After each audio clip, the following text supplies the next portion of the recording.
Pasnya हाँ बस। सो Euclid पता है कौन है? नाम सुना है कभी? Sir founder. कंपनी का फाउंडर नहीं है ऑब्वियसली। बाकियों ने यूक्लिड का नाम सुना है? No sir. No sir. किसी ने नहीं सुना है? वाह, लगता है अलग दुनिया से आ रहे हो। शाश्वती, सुना है कभी? ऐसे तो पता है एक मैथमेटिशियन है, इसके बिना और ज्यादा नहीं पता। इजिप्ट से आए हैं वो पता है, हाँ वही। बट इसके बिना और नहीं पता। यस, इजिप्शियन सिविलाइजेशन में एक मतलब सर इजिप्ट में इंसान रहते हैं क्या? हाँ, अभी भी इंसान रहता है, पहले भी रहता था ऑब्वियसली। ठीक है। So sir mummy. अरे वो तो बहुत आगे का बात है, उसके बाद भी लोग रहते थे ना, है कि नहीं? तो यहाँ पे जैसे एंशिएंट सिविलाइजेशन क्या क्या था?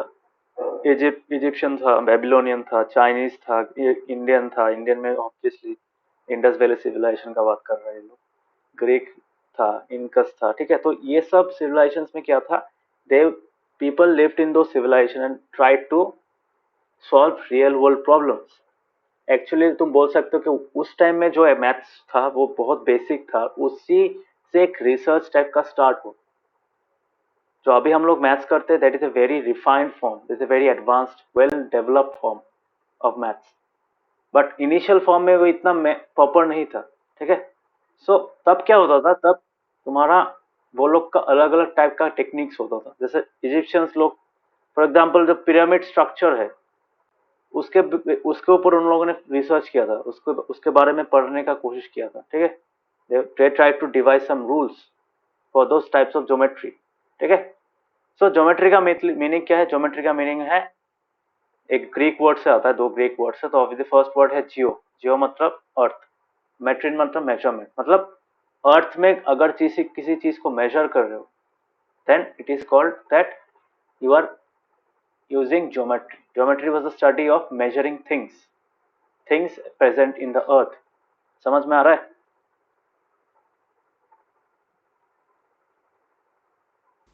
हाँ हाँ सर। हाँ sir. ऋषिकेश समझ में आ रहा है? Yes sir.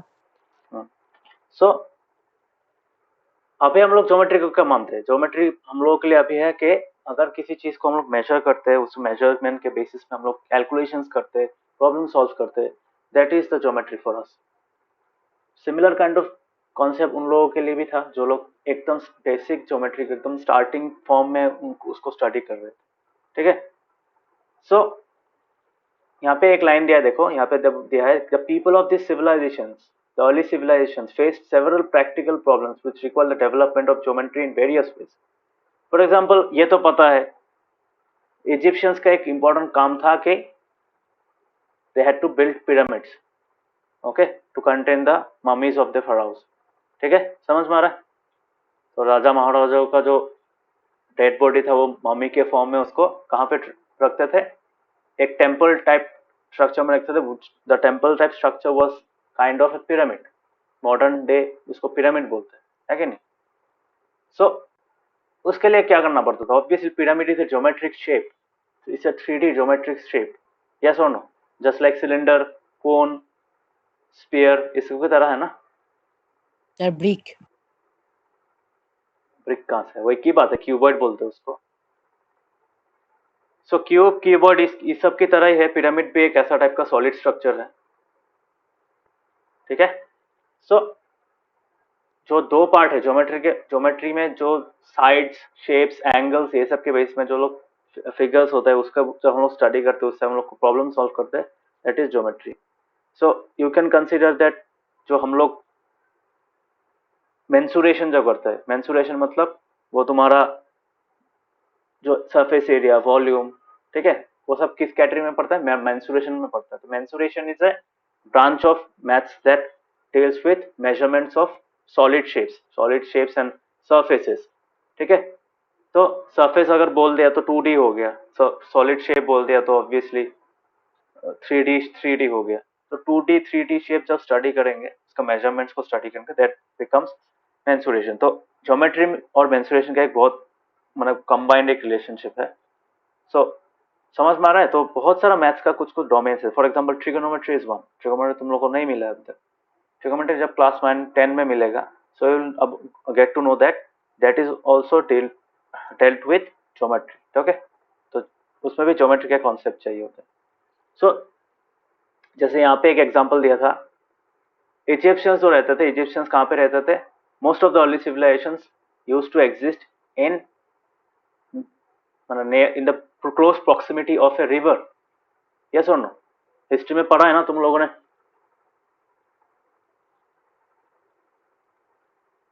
पढ़ा है, इस हिस्ट्री में पढ़ा है। इंडस वैली सिविलाइजेशन या फिर तुम्हारा Egyptian civilisation, they used to flourish near the river banks. याद है कि नहीं? पढ़ा है कभी? हाँ सर। हाँ सर। ऋषिकेश पढ़ा है?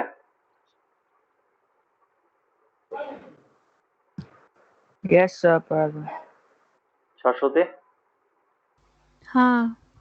सो ये रीजन क्या था इन लोगों को, मतलब वो लोग रिवर्स के सामने क्यों रहते थे? Because rivers acted as a important source of fertile soil, first point. Second point was transportation easy हो जाता था, एक जगह से दूसरी जगह जाने में इजी होता था। तो थर्ड पॉइंट वाज वहाँ पे तुम्हारा एनवायरनमेंट अच्छा होता था। ठीक है, obviously it had some issues because floods भी आता था ऑब्वियसली। सो कुछ कुछ कारण के वजह से क्या हुआ था तुम्हारा, there used to be a dense population around the river banks. Okay, तो रिवर का जो बैंक्स होता है, बैंक्स मतलब वो साइड में जो पोर्शन होता है, वैली होता है। रिवर वैली में बहुत सारा, जैसे हम लोग क्या, हम लोग भी तो रिवर वैली में ही रहते हैं ना।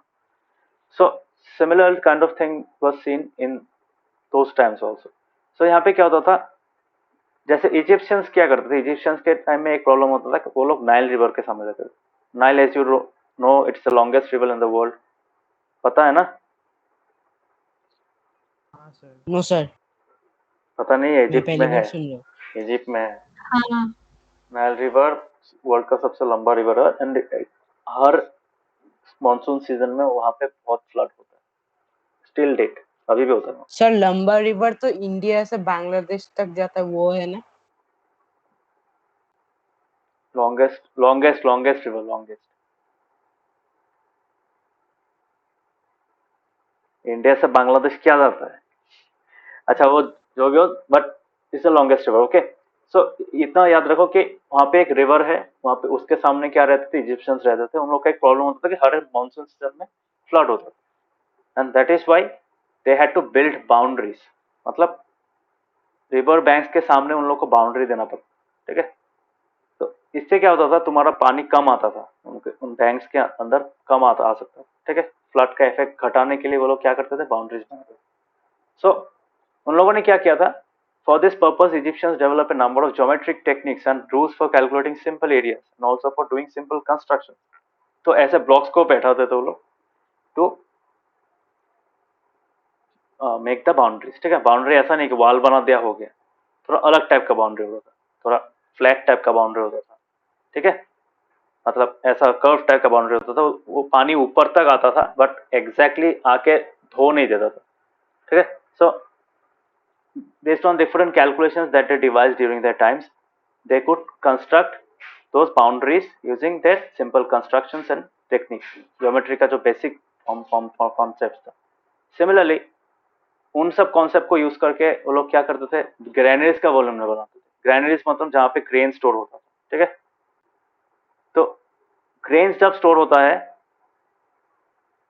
तो ग्रेन को ज्यादा अमाउंट स्टोर करने के लिए क्या करना पड़ेगा, वॉल्यूम ऑफ ग्रेनरी भी कैलकुलेट करना पड़ेगा, है कि नहीं? बिकॉज जितना वॉल्यूम ज्यादा होगा ग्रेनरी का, उतना ज्यादा तुम ग्रेन स्टोर कर पाओगे उसमें। समझ में आ रहा है? तो वो लोग अलग अलग चीज बनाने के लिए क्या यूज हाँ करते सर। थे, ज्योमेट्री का। उन लोगों के टाइम में जो ज्योमेट्री का रूल्स व कॉन्सेप्ट डिवाइस किया था वो लोग यूज करते थे उसको। ठीक है, to determine the volume of granaries for constructing canals.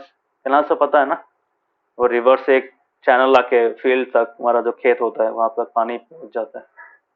समझ में आ रहा है ना? हाँ सर। हाँ Yes, sir.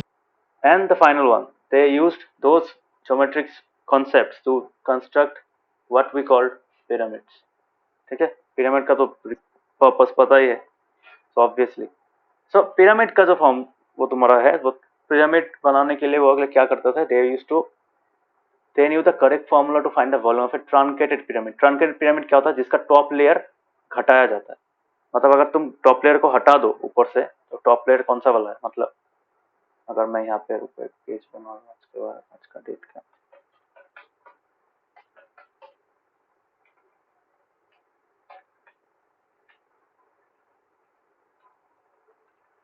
चैप्टर 5 में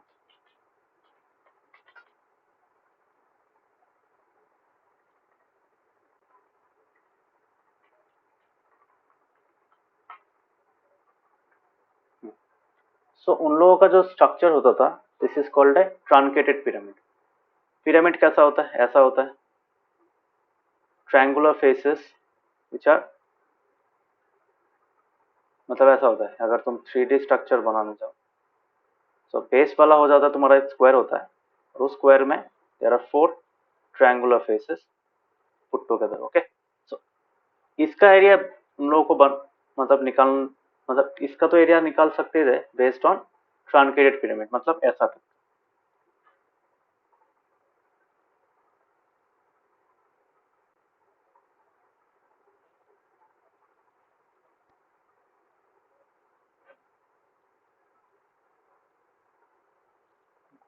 क्यूब हो गया, सपोज एक ही बात है, तो यहाँ पे अगर तुम इसको ड्रॉ करोगे,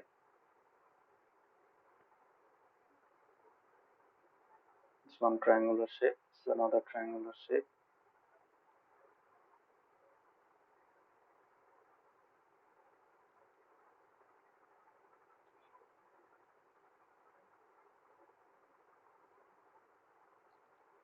सपोज तुम यहाँ से इसको हटा दे रहे, so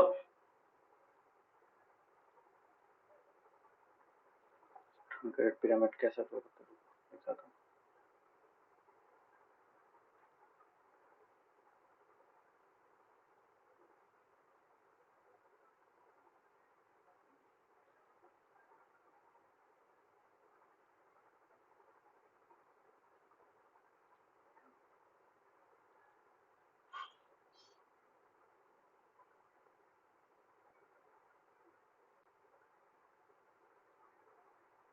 this one.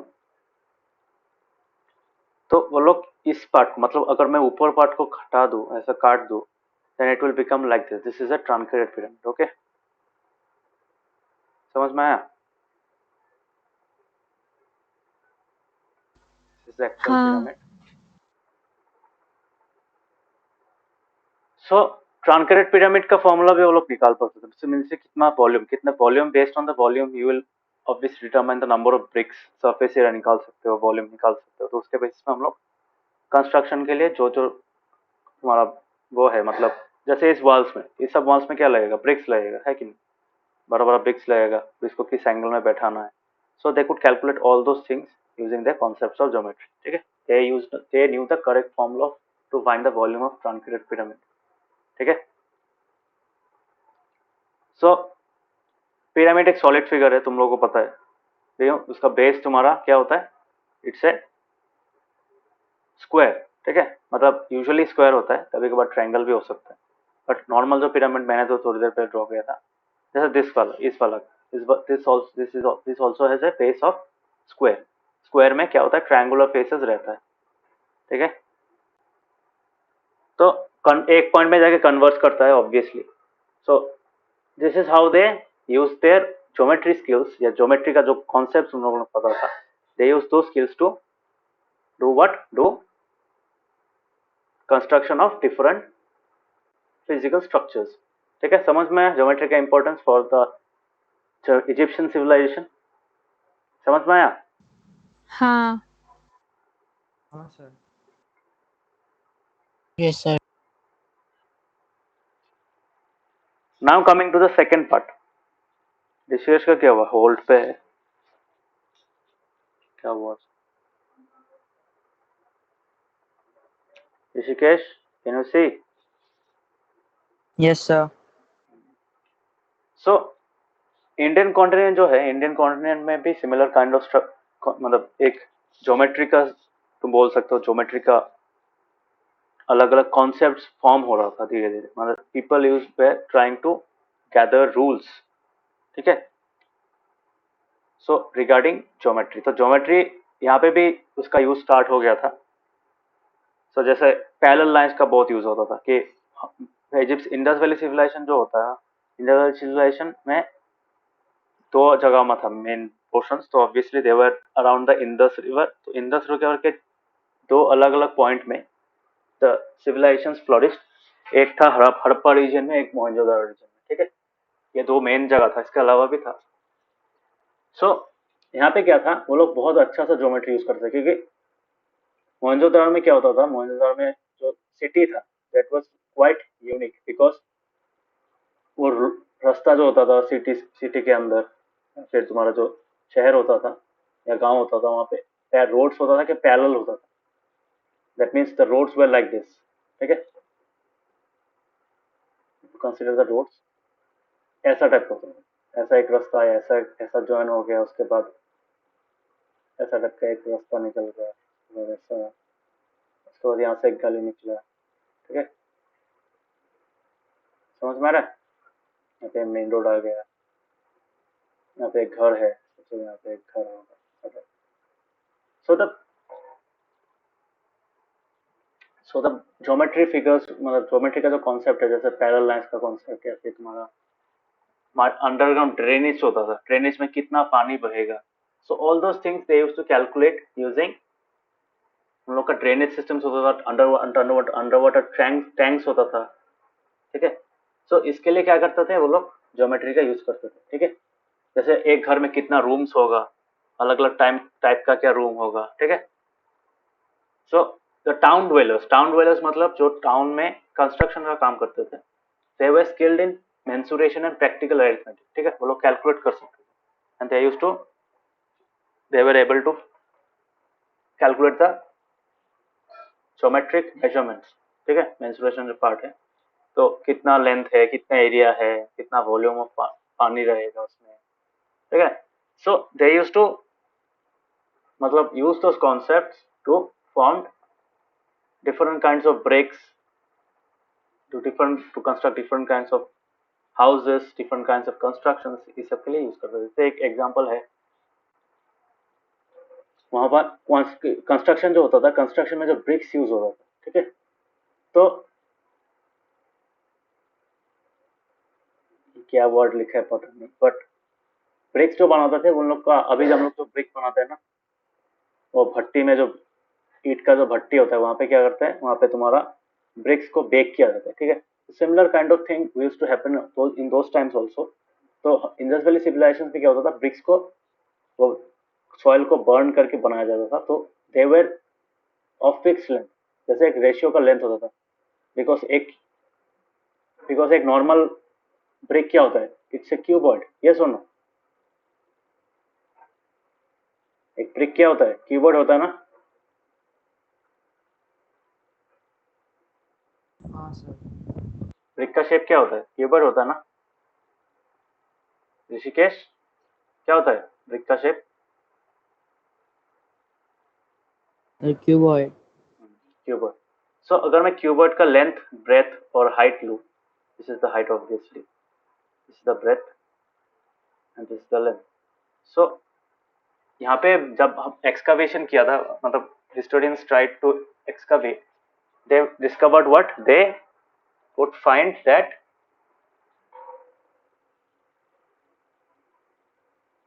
the ratio of length for the bricks found, the ratio was 4:2:1। समझ में आया? So it's quite interesting because approximately her brick का ratio, हर brick में ये 3 dimensions का ratio यही मिला था। इसका मतलब क्या है? इसका मतलब है देखिए, वो लोग कैलकुलेशन पता था उन लोगों को, they used to use those calculations in constructions and different kinds of brick manufacturing. Okay, समझ में आया? हाँ हाँ सर। सो समझ में आ रहा है कि हम लोग जो अभी Yes, sir. ज्योमेट्री यूज करते हैं, that is not new, it was used, मतलब एकदम बिफोर क्राइस्ट के टाइम में, मतलब बहुत पहले से, ठीक है, मतलब ऑलमोस्ट 1000 4000 5000 ईयर्स एगो, मतलब बहुत पुराना टाइम में यूज कर रहे हैं, ठीक है, समझ में आया? इट्स दैट मच ओल्ड, सब 3-4 हजार साल पुराना हो सकता है, बोल सकते हो, ओके।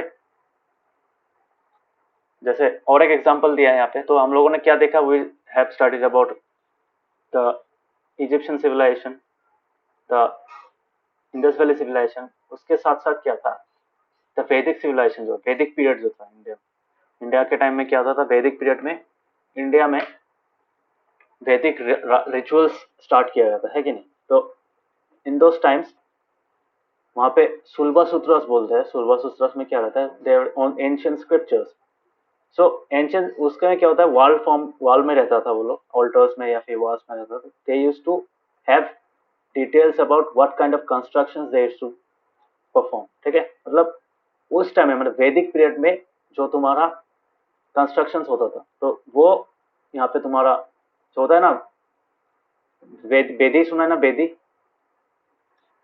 होता है ना, जहाँ पे हम लोग तुलसी का चाड़ा वाड़ा लगाता है घर के बाहर में,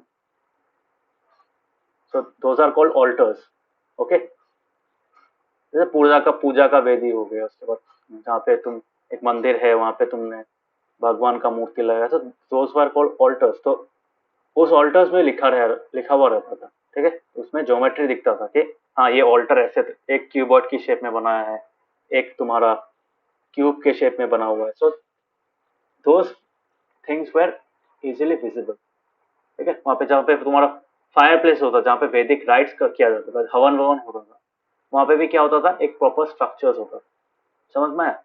और you could easily see that there were certain geometrically based constructions जो वहाँ पे किया गया था, वो इजिली विजिबल था उस टाइम में, समझ में आया?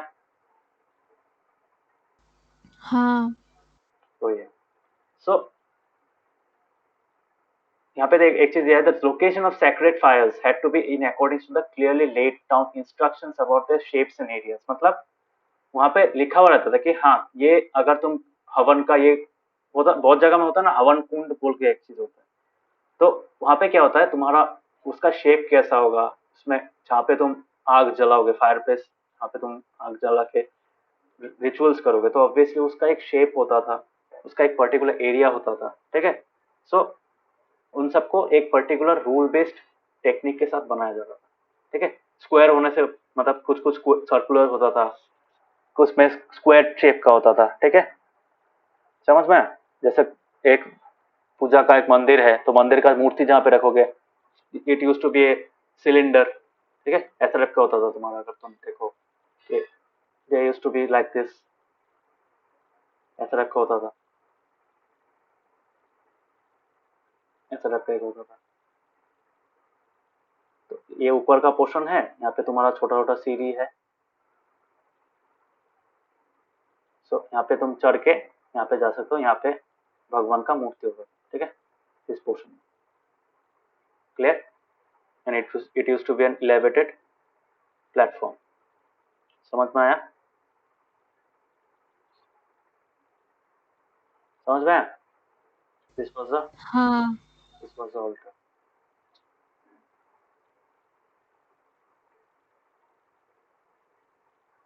क्लियर हुआ? सबको क्लियर हुआ ये चीज? Yes, sir.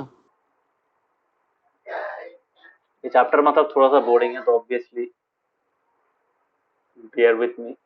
So वो लोग क्या करते थे, they used to use the shapes of rectangles, triangles, trapeziums, ठीक है, उसके बेसिस पे क्या करते थे, they used to make the altars on which the idols were placed, या फिर अगर कोई जगह में एक बहुत सारे लोग गैदर हो रहे हैं, तो उसका भी एक शेप होता था, बाउंड्री कैसा होगा, सो फॉर एग्जाम्पल यहाँ पे एक दिया था, यहाँ पे अगर तुम अथर्ववेदा देखो, अथर्ववेदा में एक श्री यंत्र बोल के, श्री यंत्र अभी भी यूज होता है हिंदुइज्म में, बहुत इंपॉर्टेंट एक यंत्र होता है। तो यंत्र में क्या होता है, अगर तुम श्री यंत्र देखोगे तो मैं अगर तुमको दिखाई देता हूँ श्री यंत्र कैसा होता है।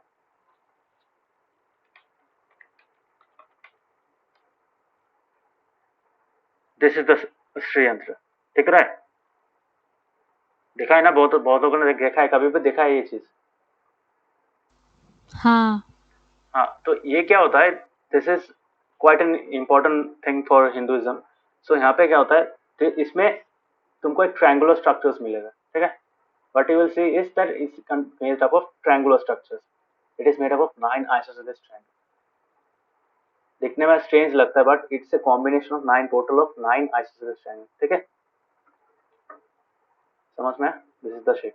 तो अंदर में जो शेप है, you will be able to see that it is made up of 9 triangular shapes. Okay, समझ में? क्लियर हुआ? मतलब आइसोलेस ट्रायंगल से बना है, इंटरवोवन आइसोलेस ट्रायंगल, ठीक है? तो इससे क्या होता है, total of 43 subsidiary triangles are form. मतलब इसमें अगर तुम इसको ऐसे इस अरेंजमेंट में रखो तो you will get total of 43 triangle. जैसे ये एक ट्रायंगल हो गया, ये एक और ट्रायंगल हो गया, ये छोटा वाला ट्रायंगल, ये छोटा वाला, ये और बड़ा वाला एक ट्रायंगल। तो टोटल मिला के there are total 43 triangles. Okay, ये वाला समझ में आया? क्लियर? Yes sir. हाँ Yes, sir. सोचो Yes, sir. इसमें भी इतना बहुत सारा चीज। तो ज्योमेट्रिक मेथड्स यूज करके कंस्ट्रक्शन ऑफ ऑल्टर्स यूज किया जाता था, बट उनका प्रिंसिपल्स मतलब क्या था वो डिस्कस किया नहीं जाता। मतलब कैसे बनाना है वो बोलते थे, कि क्यों बना रहे ऐसे उसको नहीं बोलना था, ठीक है? तो अभी से कुछ हिडन कोई सीक्रेट्स हो गया, फिर कुछ मतलब रिलीजियस कोई इंपॉर्टेंस होगा, इसलिए डिस्कस किया नहीं जाता नॉर्मल पीपल से, ठीक है?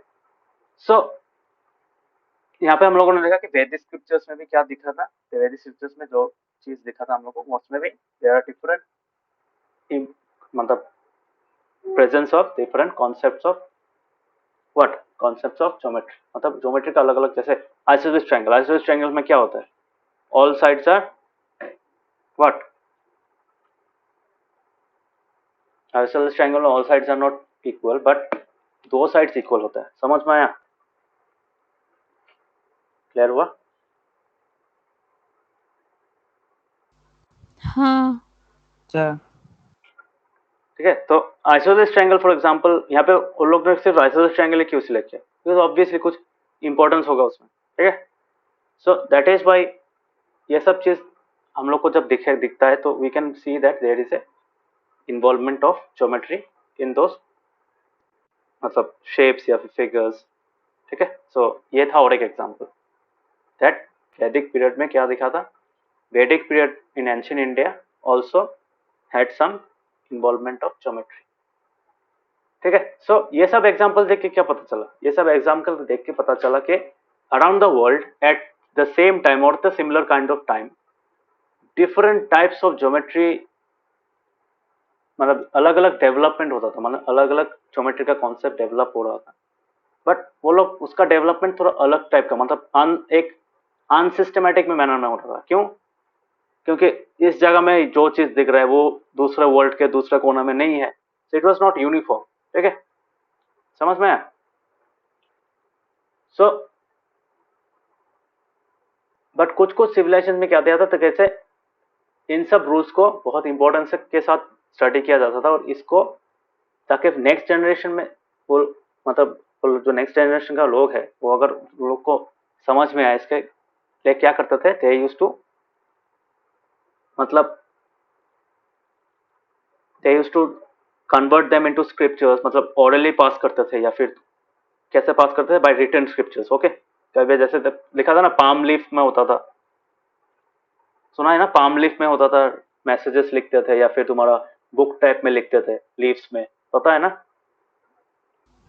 हाँ हाँ सर। नवदीप पता है पहले क्या कैसे होता था, बुक्स तो पेपर का नहीं होता था ना, दे वर मेड ऑफ, सर वो लीफ का होता था, लीफ हाँ लीफ या का फिर होता था, bark of tree. Yes bark of tree, palm leaf tree, palm leaf का जो तुम्हारा पेजेस होता था उससे क्या करता था, वहां पे they use to write those rules. Okay, मतलब जो जो डेवलपमेंट्स यूज किया है ज्योमेट्री का, जो जो रूल्स यूज किया है, they use to write them down, because तभी तो तुम जाके एक जनरेशन दूसरा जनरेशन तक पास कर पाओगे। मतलब फ्यूचर में अगर लोगों को ये चीज जानना है, so you had to share them. Okay, so जैसे बेबीलोनियन सिविलाइजेशन या फिर तुम्हारा इंडियन सिविलाइजेशन या फिर रोमन सिविलाइजेशन। रोमन सिविलाइजेशन एक बहुत अच्छा एग्जांपल है। रोमन सिविलाइजेशन में तुम्हारा मतलब ज्योमेट्री का चीज बहुत यूज होता था, मतलब ट्रिमेंडस वे में यूज होता था। ठीक है, सो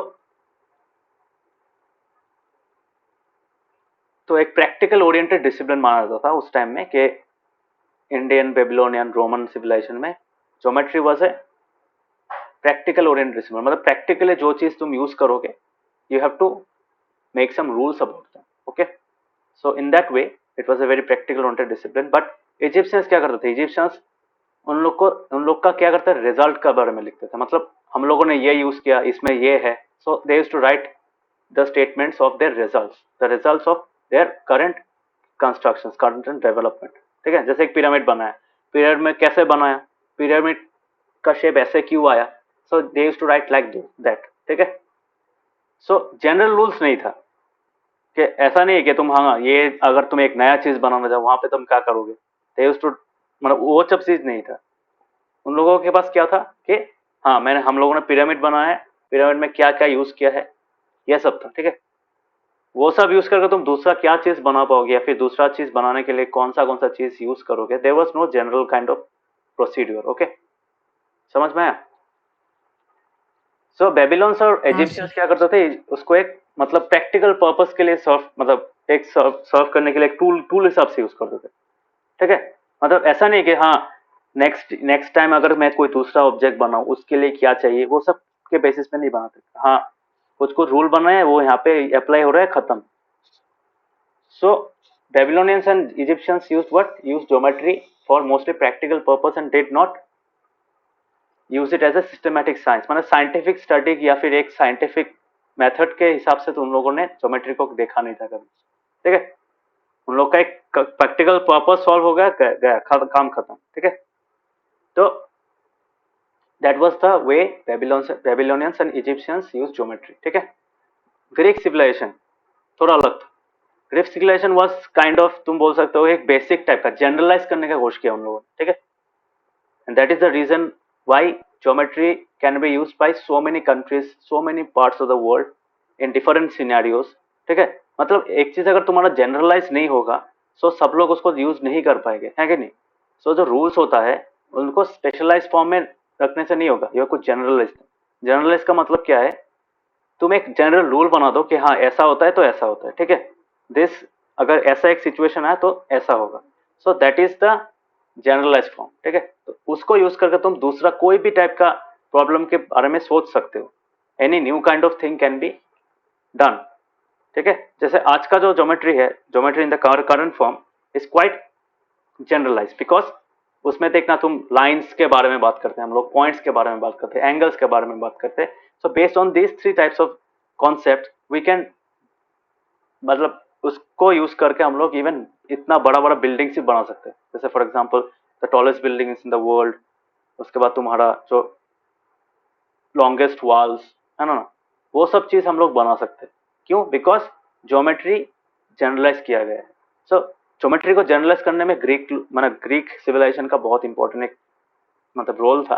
तो they used to do what, they used to write their statements ऐसे डिडक्टिव रीजनिंग। ठीक है, सो स्टेटमेंट को लोग प्रूफ करते थे कि हाँ ये मैंने स्टेटमेंट दिया है, ये एक जनरल स्टेटमेंट है, इसको प्रूफ करने के लिए आई हैव सम प्रूफ।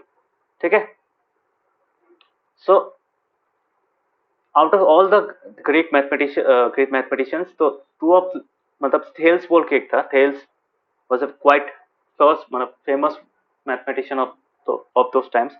सो तुम बोल सकते हो कि पाइथागोरस तो पता है ना, पाइथागोरस थ्योरम। हाँ सर। हाँ। ऋषिकेश, पाइथागोरस पता है? Yes sir. नवोदीप, पाइथागोरस पता है?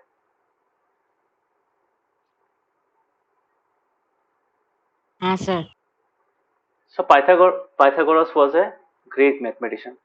तो थेल्स क्या क्या था? थेल्स पाइथागोरस का गुरु था, बोल सकते हो, टीचर था, ठीक है। So Pythagoras was trained under Thales, ठीक है। इसलिए देखना बहुत मैथ्स के बहुत जगह में you also get Thales theorem, ठीक है। थेल्स का थ्योरम्स बहुत सारा थ्योरम्स होता था, पाइथागोरस का भी थ्योरम्स होता था। तो थ्योरम पता है क्या होता है? Theorem is a general kind of thing. Theorem, postulates, ये सब जेनेरिक चीज होता है। मतलब ऐसा नहीं कि तू हाँ ये तुम पिरामिड बनाने के लिए यूज कर सकते हैं, ऐसा नहीं है, ठीक है। तो अगर मैं जनरल के बाद कोई चीज के बारे में बोलूँ कि हाँ ये जनरल एक कॉन्सेप्ट है, मतलब या इसको मैं किसी भी जिसमें बनाऊँ, इसको मैं क्यूबॉइड बनाने के लिए भी यूज कर सकता हूँ, इसको मैं सिलेंडर बनाने के लिए भी यूज कर सकता हूँ, कोन बनाने के लिए भी यूज कर सकता हूँ। तो that is the kind of generalization that was required in geometry, ठीक है। समझ में आ रहा है?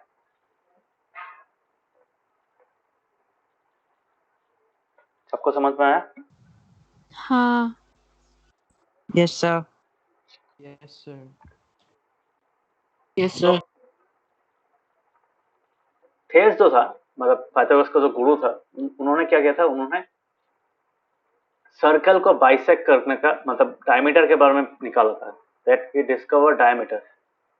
कि डायमीटर क्या करता है? डायमीटर बाइसेक्ट करता है एक सर्कल को, मतलब दो इक्वल पार्ट्स में डिवाइड कर देता है। he could show this using a proof, ठीक है। और ये देखो, ये सिर्फ सर्कल के में काम नहीं आता है। जब इसी कॉन्सेप्ट को अगर तुम 3D फिगर या फिर तुम हायर डायमेंशन में लेके जाओ, तो then you are able to make more different kinds of construction, या फिर तुम रूल्स बता सकते हो, ठीक है। सो रियल वर्ल्ड में इसका इंपॉर्टेंस ज्यादा हो जाता है, ठीक है। Because circle as example, circle बहुत जगह में यूज होता है, स्पीयर्स में यूज होता है, ठीक है, या फिर बहुत बहुत जगह में यूज होता है circle, okay. So this is example. So Pythagoras का जो ग्रुप था, पाइथागोरस का एक, मतलब पाइथागोरस और पाइथागोरस साथ साथ जो मैथमेटिशियंस थे, मतलब थेल्स का जो प्यूपिल्स आउट ऑफ दोस।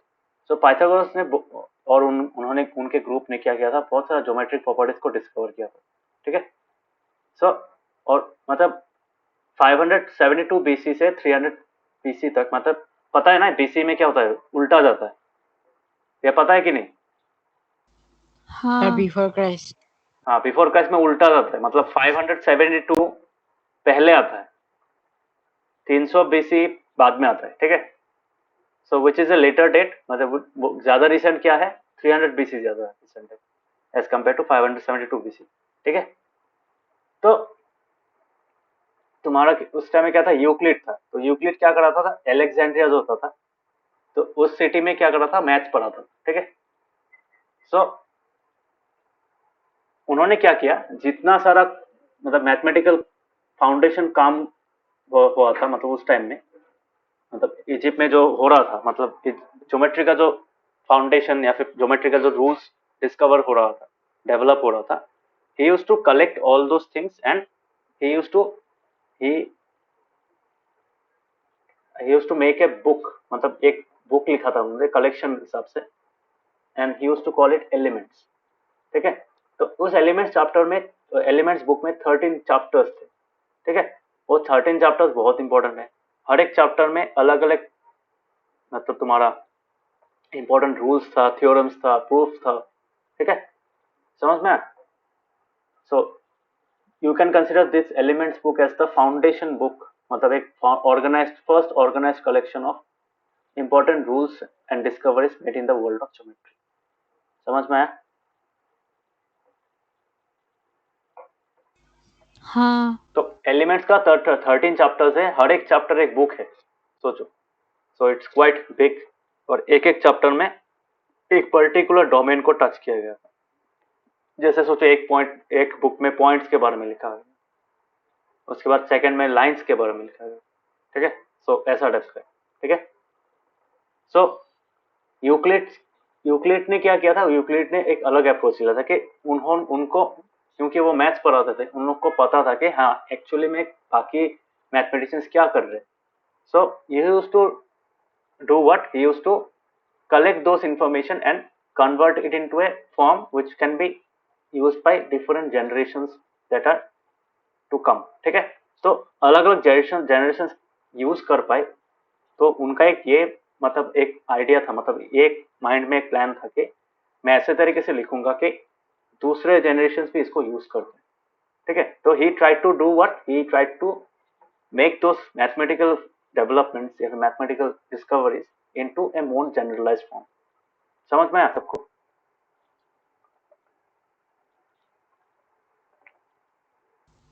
हाँ। Yes, sir. Yes, तो sir. इस चैप्टर में हम लोग जो पढ़ाएंगे यू मतलब तुम देखना कि ये हम लोग जो अभी हम लोग को अभी जो पता है कि पॉइंट क्या होता है, लाइन क्या होता है, लाइन सेगमेंट क्या होता है, यही चीज उन लोगों ने भी स्टडी किया था, उन लोगों ने भी यही चीज बताने का कोशिश किया था, ठीक है। मतलब अभी जो हम लोग ज्योमेट्री पढ़ते हैं that is nothing that geometry that which we study now, जो अभी का जो ज्योमेट्री का फॉर्म है, that those concepts have their roots in the Euclid's elements book, बोल सकते हो, ठीक है। उतना इंपॉर्टेंट बुक है ये, मतलब उतना इंपॉर्टेंट, मतलब ये तुमको ट्रीटीज बोल दे, ठीक है। समझ में? तो ये 13 बुक्स बहुत इंपॉर्टेंट है। सो इस चैप्टर में हम लोग देखेंगे कि यूक्लिड किस तरह से अपने अपना कॉन्सेप्ट मतलब कैसे नहीं, मतलब अलग अलग जनरेशन को कैसे सिंप्लीफाई करने की कोशिश की कि हाँ मेरे पास ये एक शेप है, मैं इसको ऐसा यहाँ पे ये रूल्स अप्लाई हो सकता है। So he used to think like that, ठीक है। सो अभी हम लोग देखेंगे कि अलग अलग मतलब यूक्लिड कैसे सोचता था और कैसे उन्होंने अपने बुक्स में प्रेजेंट करने का कोशिश की, ठीक है। So you will get 3 different types of things, definition, axioms and postulates. अभी ये सब क्या है पता है? तुम लोगों को पता नहीं है, बहुत सारा कॉन्सेप्ट है। एक होता है डेफिनेशंस, होता है डेफिनेशन तो पता है क्या होता है, एक्सियोम होता है, पोस्टुलेट्स होता है, थ्योरम्स होता है। समझ में आया? समझ में आ रहा है? तो ये सब चीज हम लोग देखेंगे कि यहाँ पे एक्चुअली क्या होता है। मतलब हर एक चीज का देखो, एक बुक अगर बनाने का कोशिश करोगे, बुक में क्या होता है, बुक में अगर तुम किसी चीज को एक्सप्लेन कर रहे हो then you have to first define it कि हाँ ये चीज एक नया कॉन्सेप्ट है, इसका मतलब ये है, ठीक है। After that you try to do what, you try to explain them using proofs कि हाँ मैं ये एक स्टेटमेंट बताया, मैं इस चीज को एक इंट्रोड्यूस कर रहा हूँ तुमको, I will try to give you some rules regarding this topic या फिर एक कॉन्सेप्ट, ठीक है। फॉर एग्जाम्पल पॉइंट ले लो, पॉइंट फॉर एग्जाम्पल पॉइंट अगर लिया, पॉइंट में क्या होता है, you will get different kinds of concept. तो पॉइंट क्या चीज है वो पहले डिफाइन करना है, ठीक है। तो that is a definition that is to be given. After that you have to tell some postulates, मतलब कुछ रूल्स बताना है, ठीक है। उसके बाद एक्सियोम्स होता है, ठीक है। तो इस सबको क्या कर सकते हैं, इसको हम लोग प्रूफ कर सकते हैं, ठीक है। तो हर एक स्टेटमेंट का प्रूफ होता था एंड दैट कॉन्सेप्ट जो प्रूफ मिल जाता था वो जनरलाइज प्रूफ होता था। तो एक बार जनरल प्रूफ मिल गया तो क्या कर सकते थे, ये उसको हम लोग अलग अलग जगह में यूज कर पाते हैं। समझ में आया? हाँ। Yes, sir. या ज्यादा बोरिंग लग रहा है क्या? देख मतलब समझ लो ये इंपॉर्टेंट इन द सेंस क्या है, ये चैप्टर क्यों दिया है। देखो ऐसा चैप्टर बहुत ही ईजी है, इतना टफ नहीं है, बट ये जानना क्यों जरूरी है, बिकॉज देखो अभी हम लोग जब ज्योमेट्री पढ़ेंगे, तो ज्योमेट्री जब पढ़ोगे then you shouldn't have the notion that हाँ ज्योमेट्री अभी है, ये रूल अभी मुझे पता है, ये ज्यादा दिन नहीं हुआ, रिसेंटली डिस्कवर हुआ, ऐसा नहीं कि ये पता होना चाहिए कि ये बहुत पुराना एक चीज है। इसी को मतलब बेटर होते होते होते अभी जो हम लोग फॉर्म पढ़ रहे हैं दैट इज मतलब अभी का जो फॉर्म है that has roots to the pre historic times, मतलब जो हिस्ट्री का चैप्टर्स है उनमें उसका फाउंडेशन है, बोल सकते हो, ठीक है।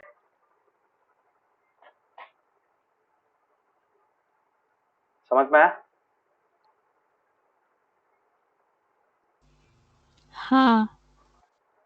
हाँ सर। वही। Yes, sir. सो एक द ग्रेट, तो यूक्लिड के टाइम में जो ग्रेट मैथमेटिशियंस थे they thought geometry as an abstract model. Abstract क्या होता है, एब्स्ट्रैक्ट होता है तुम्हारा मतलब अगर एब्स्ट्रैक्शन की बात करो तो abstraction can be thought of as कि हाँ तुमको ऊपर ऊपर में दिख रहा है सब चीज, ठीक है, ऊपर ऊपर से तुम लोग समझ रहे हो, बट इन डेप्थ इतना डिटेल्स में नहीं पता है, ठीक है। सो यूज करने लायक फॉर्म में होता है। Abstract model is some type of model which presents to you only the necessary details, ठीक है, जो जो डिटेल्स तुम लोग को समझने लायक है, जो लोग नॉर्मल पीपल जो चीज समझ सकते हैं उसको प्रेजेंट करते हैं, ठीक है। जो जो कॉम्प्लिकेटेड चीज होता है वो बीनीथ द सरफेस रहता है, समझ में आ रहा है। Abstraction is a concept. Abstraction क्या होता है? एब्स्ट्रैक्शन मतलब प्रेजेंटेबल फॉर्म बना देते हो उसको, मतलब एक चीज, एक कॉन्सेप्ट है तुम्हारे पास, तुम ऐसे तरीके से उसको लोगों के सामने प्रेजेंट करोगे कि वो लोग समझ पाए, ठीक है। उन लोग को अगर ज्यादा टेक्निकल टर्म्स या फिर ज्यादा जब बिहाइंड द सीन्स क्या हो रहा है ये सब समझाना जाओगे तो they will not be interested, they will lose interest, they will not be able to understand it properly, ठीक है। सो ऊपर ऊपर से समझाने लायक चीज के लिए क्या करते हैं? एब्स्ट्रैक्ट मॉडल यूज करते हैं, समझ में। तो यूक्लिड के टाइम में जो एब्स्ट्रैक्ट मॉडल होता था, मतलब of the world in which they lived, ठीक है, जैसे लोग होता थे, लोगों का घर होता था, उस बेसिस पे क्या करता था, तो ग्रीक मैथमेटिशियंस, यूक्लिड के टाइम में जो ग्रीक मैथमेटिशियंस थे, they used to think of geometry as an abstract model of the world in which they live. That means उन लोग का जो एनवायरमेंट होता था उसको वो लोग क्या करते थे, सोचते थे कि हाँ ज्योमेट्री का एक मतलब एप्लीकेशन है, the environment in which they lived is an application of the application of geometry was an application of that abstract model, ठीक है, समझ में आया। सो अभी जैसे पॉइंट होता है, लाइन होता है, ठीक है, तो अपने चारों ओर देखोगे तो क्या मिलेगा? वही मिलेगा ना, बिल्डिंग्स है, तुम्हारा रास्ता है, तो ये सब चीज क्या है? This are all made up of तो small small geometric concepts, just like points, lines होता है, प्लेन्स होता है, ठीक है, क्यूबॉइड्स होता है, तो everything is made up of this basic concepts, है कि नहीं। जैसे पॉइंट से क्या बनता है? लाइन बनता है, लाइंस मिला के क्या होता है? You will get a surface, surface बहुत सारा सरफेस मिला के क्या होता है? एक शेप होता है कि नहीं।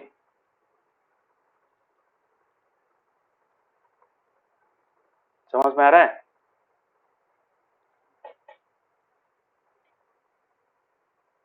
हेलो, हाँ सर। Yes sir. हाँ तो ये चीज है। सो और इसी इसी वजह से मतलब ग्रीक मैथमेटिशियंस का जो यूक्लिड के टाइम में जो ग्रीक मैथमेटिशियंस थे, उन लोग का इसी थिंकिंग के कारण आज हम लोग जो ज्योमेट्री पढ़ते हैं, that is quite practical, okay. That means उन लोगों ने जो पॉइंट्स का नोशन बनाया था, मतलब पॉइंट्स का जो कॉन्सेप्ट निकाला था, लाइन का कॉन्सेप्ट निकाला था, प्लेन का, सरफेस का कॉन्सेप्ट निकाला था, was derived from what they have seen around them। उनके चारों ओर जो जो चीज था उसको देख के उन लोगों ने क्या किया? इन सबको डिफाइन करने का कोशिश की, ठीक है।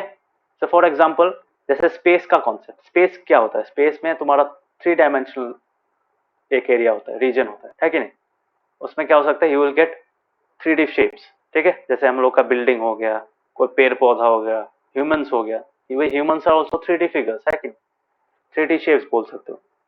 सो शेप्स, सॉलिड्स, तो सॉलिड्स ये सब क्या होता है? This are all based on the concept of space, ठीक है। स्पेस ऐसा नहीं, आउटर स्पेस नहीं, हम लोग के अर्थ के बाहर जो पोर्शन है that is called outer space, ठीक है। तो space in general means what? Space is a 3D region, 3 dimensional region, okay. So space और सॉलिड्स इन स्पेस, ठीक है, एक सॉलिड के चारों ओर कैसा स्पेस होता है, कैसे वो स्पेस के साथ इंटरेक्ट करता है, that determined the abstract geometrical notation of A solid object, ठीक है। तो सॉलिड ऑब्जेक्ट कैसा होता है, ठीक है, और स्पेस के साथ किसका रिलेशन क्या होता है। So all was discovered using the observation from the environment, ठीक है। सो सॉलिड में क्या होता है? सॉलिड में शेप होता है, साइज होता है, पोजीशन होता है, एक जगह से दूसरी जगह में मूव कर सकते हो, ठीक है, उसका स्पेसिफिक बाउंड्रीज होता है। सो उसको क्या बोलते हैं? सरफेस बोलते हैं। They separate one part of the space from another, they have no thickness, मतलब क्या होता है? जैसे लाइंस होता है, लाइन क्या होता है? लाइन का थिकनेस नहीं होता है कि नहीं।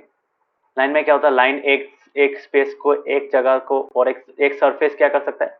जैसे एक स्पेस है, ठीक है, for example this is space 1, ये पोर्शन एक पहला स्पेस है, मतलब ये पूरा रीजन, ठीक है, ये प्लेन नहीं है, इस स्पेस। अभी मैं क्या करूंगा? अभी मैं अगर एक प्लेन बैठा देता हूँ यहाँ पे, एक चीज क्या है? जैसे प्लेन, है कि नहीं। सो ये प्लेन अगर इनफाइनेटली एक्सटेंड होता रहे बोथ डायरेक्शन में, मतलब चारों ओर अगर एक्सपांड होता रहे, just like a line. So can I say that I have separated two regions. This is region 1 बोल सकते हो, this is one region, this another region, this is space 2, this another region. बोल सकता है ना, बोल सकते हैं ना. हाँ तो हाँ सर. ये प्लेन क्या कर रहा है, ये प्लेन सेपरेट कर रहा है. ठीक है. So you can say it like that कि प्लेन का कोई थिकनेस नहीं होता है, वो क्या करता है, एक स्पेस को दूसरा स्पेस से सेपरेट करता है. That mean space space region, special जो रीजन होता है उसको सेपरेट कर सकता है. ठीक है.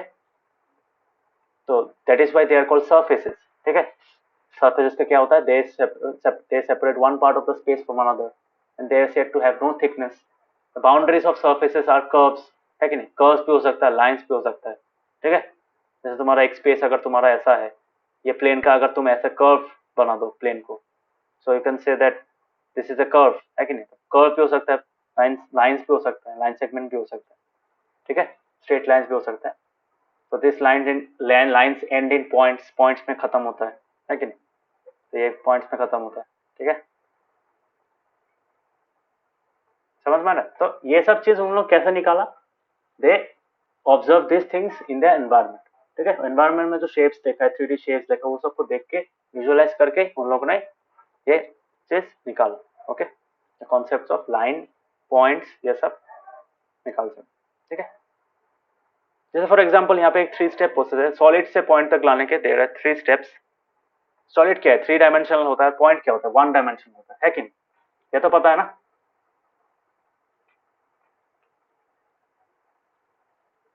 ये जो प्लेन है, प्लेन का कितना डायमेंशन होता है, plane is a 2 dimensional figure. Yes और नो.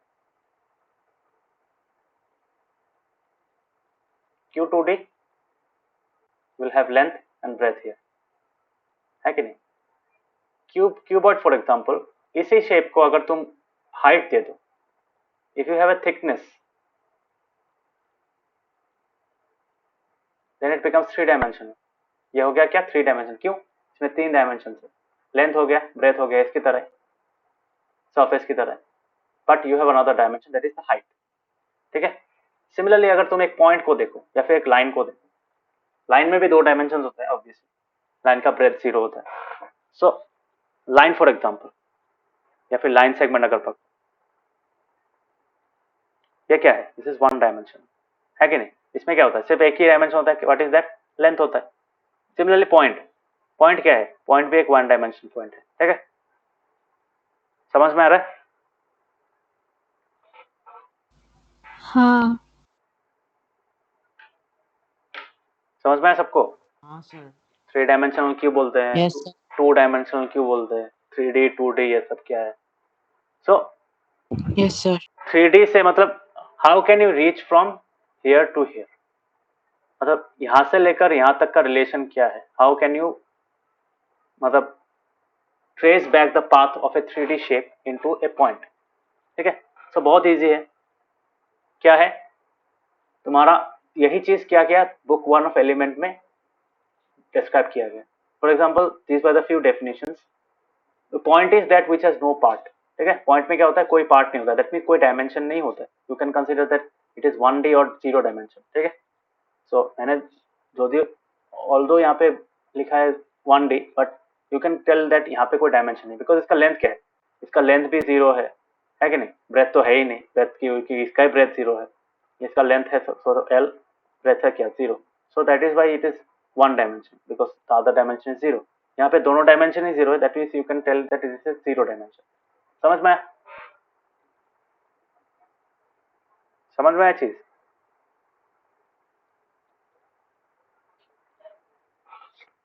Is it clear. हाँ Yes sir. Okay. So this were the few Yes, definition. sir. तो सॉलिड में क्या होता है, सॉलिड में 3 डायमेंशन होता है. वो सॉलिड में बहुत सारा सरफेस होता है. All those surfaces are 2 dimensional figures. हर एक सरफेस में क्या होता है, the surfaces are made up of lines. है कि नहीं. And each of those lines has 1 dimension, and that 1 dimensional line is made up of small points which are 0 dimension. समझ में आया चीज, ये कॉन्सेप्ट समझ में आया.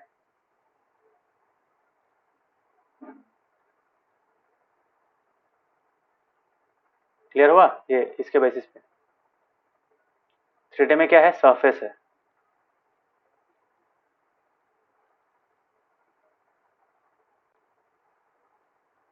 लाइंस और एजेस बोल सकते हो। This is one edge, this is one another edge. And what are lines made up of? Lines are made up of several points, infinite points बोल सकते हो। क्लियर हुआ?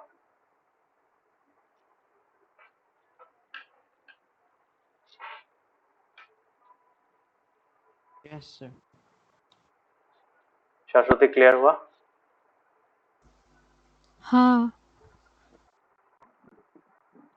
ऋषिकेश, नवदीप? Yes, sir. हाँ sir. So this is how we can, मतलब हर एक step में क्या करते हैं हम लोग, एक डायमेंशन लूज करते हैं। ठीक है, जैसे यहाँ पे क्या हुआ, when we came from 3D to 2D we lost one dimension. What was that? We lost the height dimension. Okay, because एक सरफेस में क्या होता है, एक सरफेस में हम लोग को, मतलब ऐसा सरफेस अगर हम लोग एज हाइट तक स्टैक करते रहे, then we get a 3D shape. Yes no? तो हर एक शेप में मतलब एक, मतलब सिर्फ वहां से अगर हम लोग सिर्फ एक सरफेस को कंसीडर करेंगे, then we reach 2 dimension. 2 dimension में हार्ट नहीं होता है, so we have lost 1 dimension.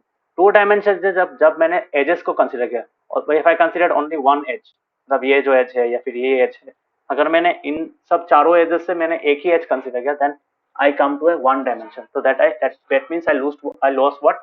I have lost breadth. Yes or no? I have only kept the length. I have lost the breadth dimension. Yes or no? Breadth मतलब क्या? Thickness होता है ना, है कि नहीं? हाँ। हाँ sir. So I have lost the thickness concept. मतलब thickness तो एक अलग dimension था।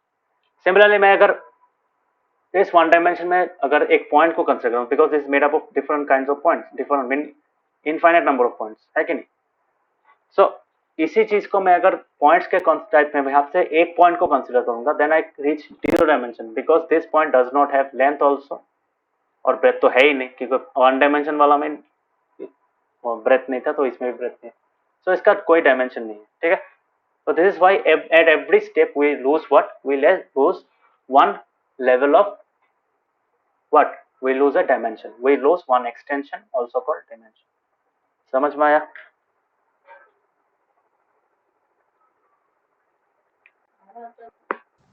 हाँ। हाँ sir. अभी समझ में आ हाँ रहा है? sir.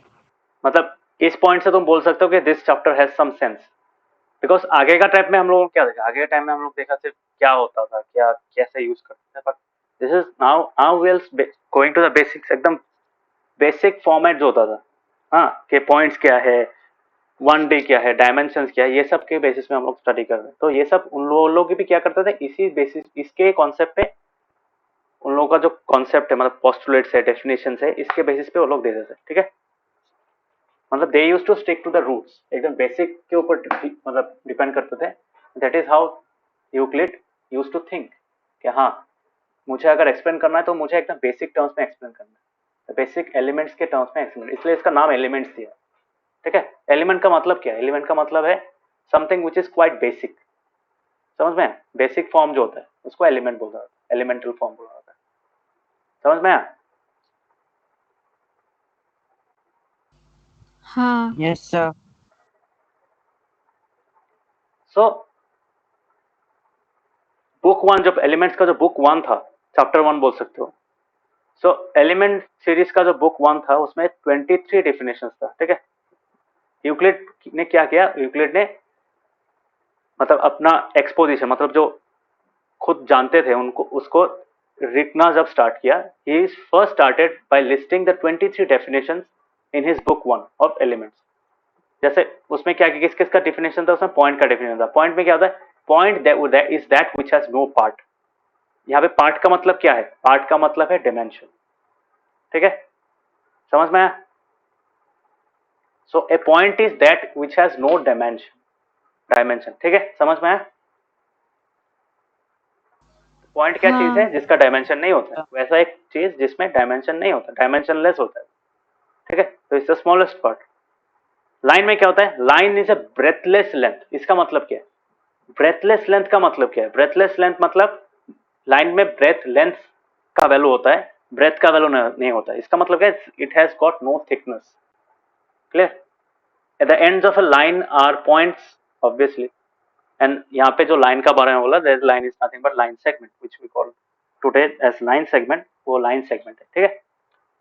स्ट्रेट लाइन में क्या होता है? स्ट्रेट लाइन में, straight line is a line which lies evenly with the points on itself। तो उस लाइन में जितना भी पॉइंट्स होता है वो एक ही सीधा रहता है, मतलब एक डायरेक्शन में रहता है। समझ में? मतलब ये अगर देखोगे तो it's kind of a vague definition of a straight line. Yes और no? But it makes sense. समझ में आ रही लाइन का कॉन्सेप्ट? समझ में आया कि straight line is a line which, जैसे लाइन को उन लोगों ने क्या बोला था, लाइन यूक्लिड ने जो बोला था, line can be of two types, that can be straight line और ए कर्व लाइन। ठीक है? तो अगर एक स्ट्रेट लाइन है, स्ट्रेट लाइन में क्या होता है, उस लाइन में जितना भी पॉइंट्स होता है वो इवनली लाई करता है। इवनली मतलब इक्वल डिस्टेंस होता है उसके पॉइंट्स के बीच में, all those points lie on the same direction, है कि नहीं? तो ऐसा इस बारे में बोलता। समझ में? Straight line.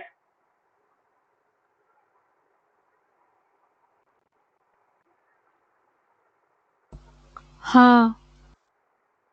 Others, is it understood? हाँ sir. The Euclidean definition of straight line, इसको तुम यूक्लिडियन डेफिनेशन बोल सकते हो स्ट्रेट लाइन का।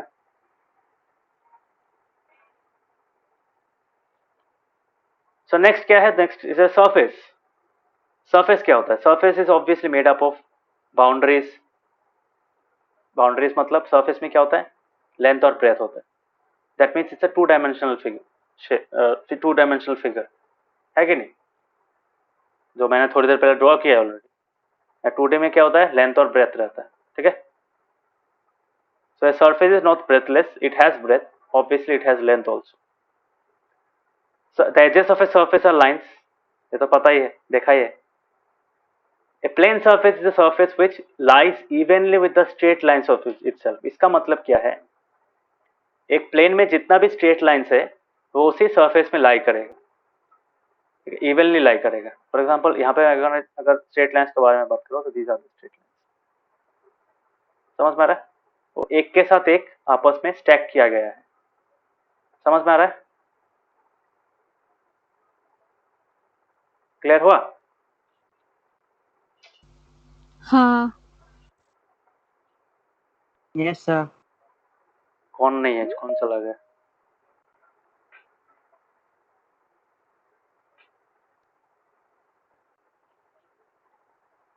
Kabik, can you see the screen now?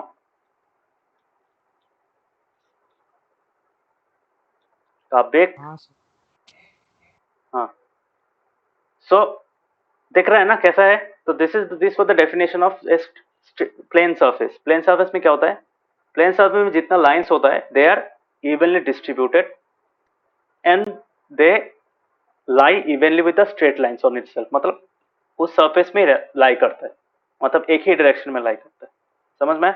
So quite similar to that of the straight line. Straight line और points के बीच में जो कॉन्सेप्ट था, और प्लेन सरफेस में भी सेम है। प्लेन सरफेस और उसके अंदर जो स्ट्रेट लाइंस होता है उसके अंदर भी सेम कॉन्सेप्ट है। ठीक है? सो इफ यू यहाँ पे जो बोला है, if you carefully study the definitions you will find that some of the items like part, breadth, length, evenly, ये सब का है उसमें थोड़ा और मतलब एक्सप्लेनेशन चाहिए। क्यों? इवनली का मतलब क्या है? Evenly can be different things. Evenly में हो सकता है तुम बोल सकते हो कि हाँ इक्वल अमाउंट्स होता है, इक्वल अमाउंट पे एक इवन होता है। ठीक है? सेम डायरेक्शन में होगा वो भी इवनली होगा, है कि नहीं? सो इसमें कुछ कॉन्सेप्ट का मतलब थोड़ा क्लैरिटी ज्यादा चाहिए। ठीक है? क्योंकि देखो उन्होंने क्या किया था, उन्होंने बताने का कोशिश किया था एट दैट टाइम। हो सकता है उन लोग का बेसिक एक कॉन्सेप्ट दे रहा था तो obviously people were not clear about them. अभी हम लोगों को पता है कि हाँ प्लेन सरफेस में क्या होता है, उसका उसमें स्ट्रेट लाइन का इवनली का मतलब क्या है, but at that time people were not clear कि हाँ इवनली का मतलब क्या है। इवनली स्पेस्ड है या फिर इवनली डिस्ट्रीब्यूटेड है या फिर इवनली डायरेक्शनल है, वो तो पता नहीं है ना। सो कुछ पार्ट जैसे ब्रेथ, लेंथ, तब का टाइम में लोगों को पता ही नहीं था ब्रेथ क्या होता है, लेंथ क्या होता है। So these things were to be carefully explained. ठीक है? Needed further explanation, more clarity चाहिए था इसमें। ठीक है? सो इसमें जैसे एग्जांपल यहाँ पे जो मैंने पार्ट वाला पार्ट यहाँ पे पॉइंट पहले में बोला था कि इट हैज नो पार्ट, इसका मतलब क्या, this part meant what, A part meant what, A part meant dimension, yes और समझ में आया? सो पार्ट में क्या होता है, part can be considered as something which occupies some area. Area में क्या होता है, एरिया अगर बोलोगे तो ऑब्वियसली वहां पे तुम्हारा और एक कॉन्सेप्ट आ जाएगा। सो एक चेन ऑफ डेफिनेशंस मिलेगा तुमको।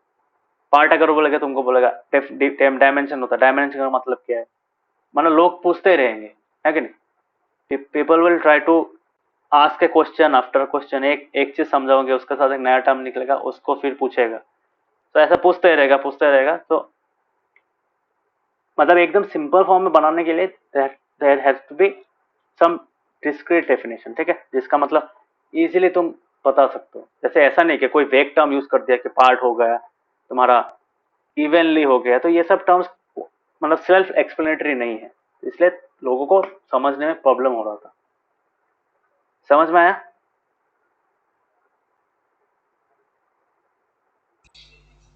हाँ हाँ sir. Yes sir. Navodaya, yes sir. तो इसी कारण में तो ऑब्वियसली मैथमेटिशियंस क्या यूज करते हैं, mathematicians use to use technical terms, okay, quite sophisticated terms which were not quite easily understood by common people. That is why they had to leave some geometric terms undefined. कुछ terms को उन लोगों ने definition नहीं लिखा उस terms का। जैसे फॉर एग्जांपल अगर तुमको कोई आके पूछे व्हाट इज ब्रेथ, क्या बोलोगे? तुम्हारा कॉन्सेप्ट के हिसाब से तुम बोलोगे हाँ वो थिकनेस होता है। अगर 2D सरफेस में देखे, 3D में क्या होता है, 3D में तुम्हारा बेस का जो थिकनेस होता है वो होता है, तो ये सब कॉन्सेप्ट आ जाता है कि नहीं? सो जिसका कोई प्रॉपर डेफिनेशन है उन लोग ने क्या किया, कुछ टर्म्स का तुम्हारा कॉन्सेप्ट का डेफिनेशन नहीं दिया, ठीक है। तो कुछ चीज का इंट्यूटिव फीलिंग एक होता है। जैसे पॉइंट को अगर तुम देखो, ठीक है, पॉइंट को अगर तुम देखो, पॉइंट में क्या होता है, पॉइंट को अगर तुम बोल सकते हो कि हाँ इट इज डायमेंशनलेस, है कि नहीं? सो डायमेंशन अगर मतलब उसमें तो थोड़ा सा भी डायमेंशन है ना, बिकॉज एक पॉइंट कहाँ पे रहता है, point obviously lies on the plane, है कि नहीं? Because a plane is made up of several millions of points, so point also lies on the surface, मतलब उसका थोड़ा सा तो डेफिनेशन डायमेंशन होगा कि नहीं, but we are calling it has no dimension. मतलब डेफिनेशन के ऊपर में भी एक कॉन्सेप्ट होता है विच इज कॉल्ड इंट्यूशन, ठीक है। इंट्यूशन समझ में आ रहा है? इंट्यूशन क्या चीज है? जैसे नो मैं, सर। इंट्यूशन क्या होता है, इंट्यूशन मैं आज तुमको एक चीज समझा रहा हूँ, ठीक है, so you are able to understand that thing, ठीक है। तो वो जो समझ रहे हो दैट कॉन्सेप्ट, हम लोग जो कॉन्सेप्ट बोलते हैं, concept, the word concept itself, so concept क्या होता है, वो एक इंट्यूशन होता है, एक फीलिंग बोल सकते हो कि हाँ तुम एक चीज समझ ले, एक चीज तो you know what is that, है कि नहीं? तुम अपने तरीके से उसको समझने की कोशिश करोगे, यस और नो? जैसे मैंने एक कॉन्सेप्ट आज एक टाइप शाम कराया, सबको कराया, तो हर किसी को समझ में आया, बट बिहाइंड द सीन सबके दिमाग में अलग अलग टाइप से समझा सब लोगों ने, ठीक है। किसी ने थोड़ा अलग तरीके से समझने की कोशिश किया। Obviously they will do, everyone will do the same technique से करोगे, बट सबका मतलब सीखने का तरीका अलग होता है, सबका इंट्यूशन लेवल अलग होता है। समझ में आया?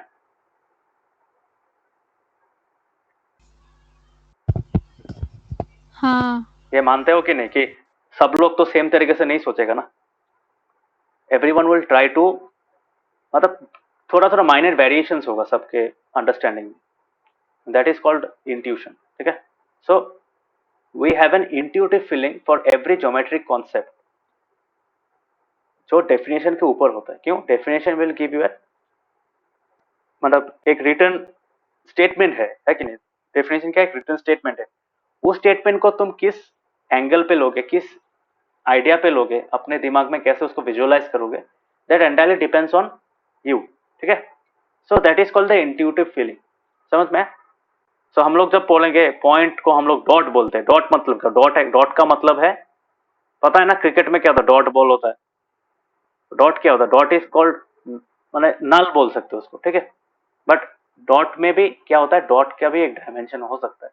डायमेंशन ऑल्दो तुम बोल सकते हो कि इट्स जीरो डायमेंशन है कि नहीं, बट अगर वो जीरो डायमेंशनल होता वो एग्जिस्ट करता क्या, एग्जिस्ट तो नहीं करता ना। तो ये बस बात है, मतलब कुछ कुछ चीज हम लोग मतलब डेफिनेशन से इतना क्लियर नहीं होता है, but if you try to understand the intuition behind it we are able to understand it well. समझ में आया सबको? हाँ अदर हाँ सर।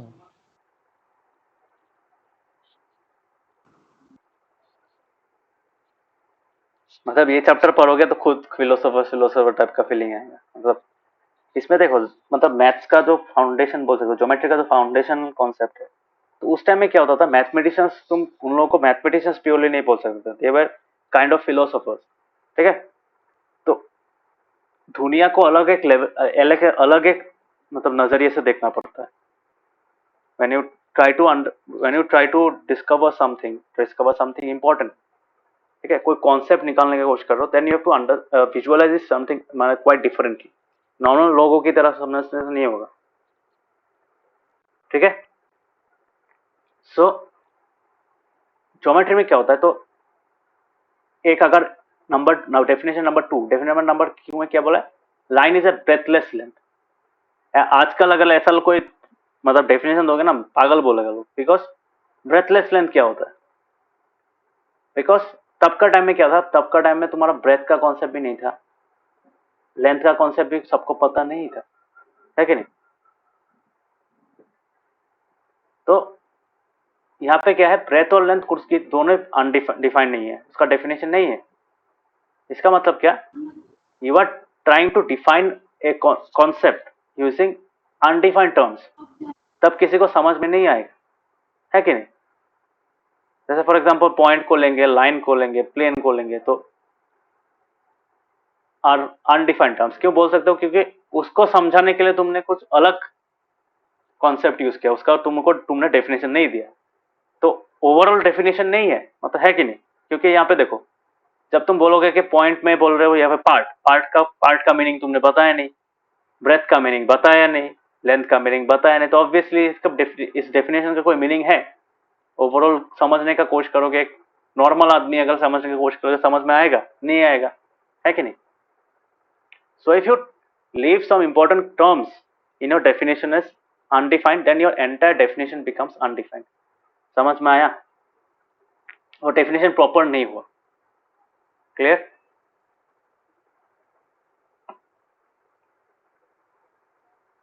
समझ में आ रहा है? हाँ सर। हाँ तो इसका मतलब क्या, तुमने जो डेफिनेशन दिया है, तुमने एज्यूम कर लिया कि हाँ लोगों को ये चीज पता होगा। So those definitions were based on assumptions that people knew those terms, like तुम्हारा जो क्या होता है, तुम्हारा लेंथ, ब्रेथ, ये सब लोगों को पता है, पार्ट, ये सब का मीनिंग पता है। सो these assumptions are actually obvious universal truths। obvious universal truth मतलब क्या बोल सकते हो, हाँ ये अगर किसी को बोलेगा तो पता होगा ही, है कि नहीं, मतलब ऑब्वियस है, ये तो ऑब्वियस है। तो उस assumption को लेके he tried to define those concepts, ठीक है, पॉइंट का कॉन्सेप्ट, लाइन का कॉन्सेप्ट, ये सब के पीरियड। जैसे अभी हम लोग को कोई बोलेगा ब्रेथलेस लेंथ, ब्रेथलेस है, ऑब्वियसली तुम इजीली बता सकते हो कि हाँ लेंथ है, लंबा है उसका, मतलब यू हैव ए लेंथ, है कि नहीं, you can measure the distance from one point to another, but you don't have the breadth, that means उसका हाइट नहीं है, मतलब प्लेन सरफेस में उसका मतलब थिकनेस नहीं है। You can now identify the concept of thickness with breadth, है कि नहीं। अभी हम लोग बता सकते हैं कि नहीं, बोलो। हाँ हाँ, बिकॉज हम लोगों ने वो कॉन्सेप्ट को अपने तरीके से उसको उसका इंट्यूशन हमारे दिमाग में बैठ गया है, ठीक है। कभी तुम लोगों ने ब्रेथ का डेफिनेशन सीखा है, मुझे बताओ। Did any one of you ever study the definition of length and breadth?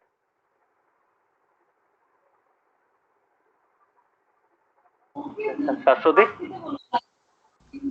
नहीं Even I haven't studied the definition of it. कोई written कोई line नहीं सीखा कि length इज डिफाइंड एज, ये कभी नहीं सीखा है। काव्यिक एनी टाइम कभी सीखा है? No, sir. Yes, but we know the concept because we know the intuition behind it. ठीक है, वो दो चीज कंपेयर कैसे होता है, दो चीज आपस में रिलेट कैसे है, उस बेस पे हम लोगों ने सीखा है कि हाँ एक 2D सरफेस है, एक 2D मतलब शेप है, उसमें दो हम लोगों के पास क्या है, there are two different kinds of items, मतलब दो अलग टाइप का तुम्हारा कॉन्सेप्ट है, उसको आपस में कैसे रिलेट होता है, based on that concept we are able to identify those definitions. मतलब डेफिनेशन हम लोगों को कम नहीं सीखा, but we are able to use those terms. मतलब इसी एजम्पशन को लेके यूक्लिड ने मतलब जो डेफिनेशन दिया था इजी एजम्पशन को लेके, लोगों को ये समझ में आएगा। People will obviously get the intuition feeling of those terms like part, then number 2 is length, breadth, ये सब लोगों को समझ में आएगा because these are intuitive feelings. Okay, so उन लोगों ने क्या किया, उसको डेफिनेशन को हटा दिया, डेफिनेशन दिया ही नहीं, because they assume that these are obvious universal truths. समझ में आया? हाँ। ऋषिकेश समझ में आ रहा है? ऋषिकेश, नवोदीप समझ में आ रहा है? हाँ सर। ऋषिकेश,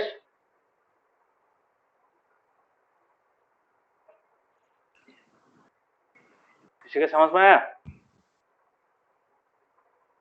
हेलो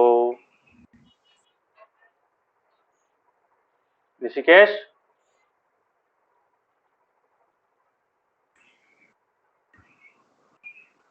हेलो,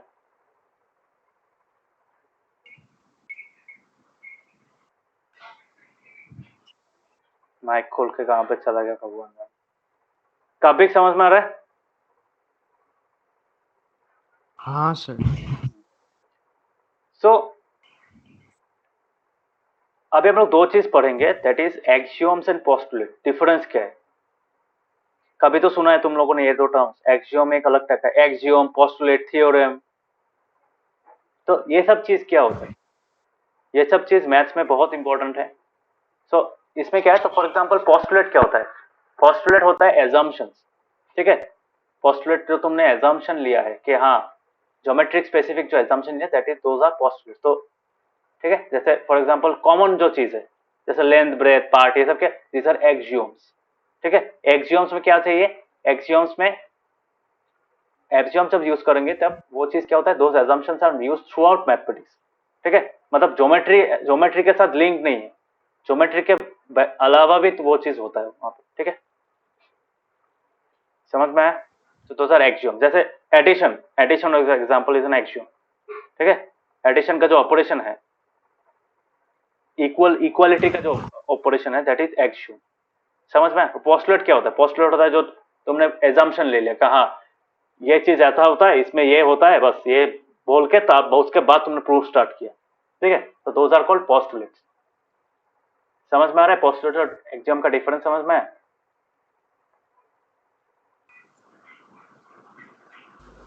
हाँ। हाँ सर। नवोदीप समझ में आ रहा है? हाँ सर। ठीक। सो फॉर एग्जांपल यहाँ पे कुछ कुछ एक्सियोम्स एंड पोस्टुलेट्स है, तुम लोग का बुक में भी है, बुक का लास्ट में देखना है, अपेंडिक्स 1 बोल के एक पोर्शन है, you will get a lot of Euclid's axioms there. ठीक है, तो वहाँ पे बहुत सारे एक्सियोम्स पोस्टुलेट बहुत सारे हैं, एक पढ़ने से समझ में आ जाएगा कि हाँ एक्सियोम्स और पोस्टुलेट होता क्या। बुक है ना सबके पास? हाँ। हाँ ऋषिकेश बुक है?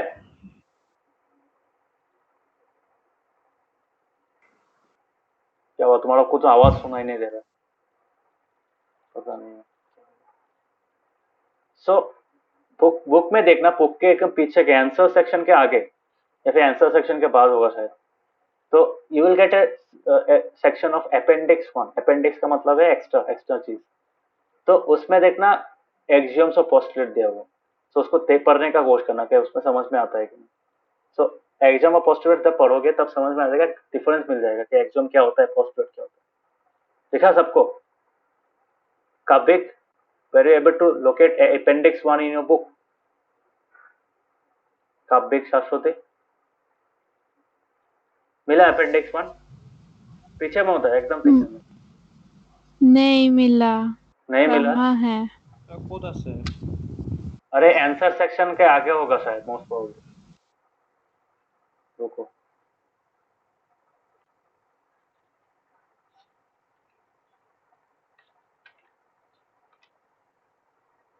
मोस्ट प्रोबेबली यहाँ पे होगा, ये वाला। हाँ, अपेंडिक्स 1 ये वाला आंसर के बाद है, सॉरी आंसर के बाद है।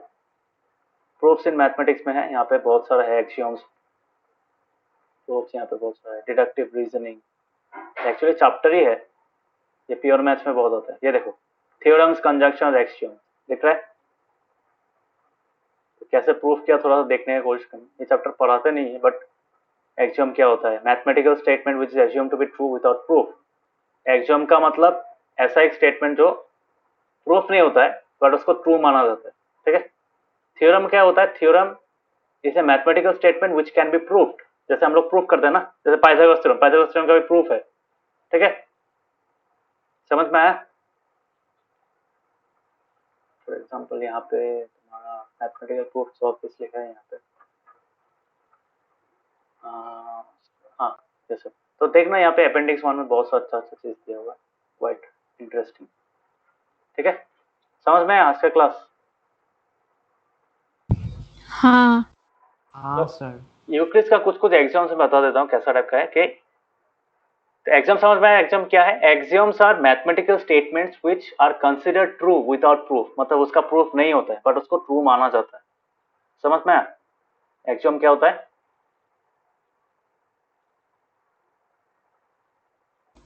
हाँ। मतलब हम हाँ लोग सर। एक्सियोम को यूज करके थ्योरम प्रूफ करते हैं। You can say that theorems can be proved. Theorems are mathematical statements. Axioms are also mathematical statements. Axioms are cannot be proved, but ये theorems can be proved. तो theorems proof करने के लिए हम लोग को axioms यूज करते हैं, ठीक है। सो यूक्लिड्स का कुछ कुछ axiom था, तो फॉर एग्जांपल एक पहला वाला axiom था तुम्हारा, things which are equal to the same thing are equal to one another। ये तो हम लोग को पता है, a equals to b, b equals to c, that is a equals to c होगा, है कि नहीं? समझ में आया? हाँ। For example the second one, if equals are added to equals, मतलब इक्वेशन में अगर हम लोग सेम चीज ऐड करें दोनों साइड में, then the wholes are equal. That means 5 plus 5 equals to, अगर मैं 10/2 लिखूंगा, then I can also say that 5 plus 2 equals to 10/2 plus 1, 10/2 plus 2, है कि नहीं? बोथ साइड में मैंने 2 प्लस कर दिया, सेम होगा कि नहीं? बोलो।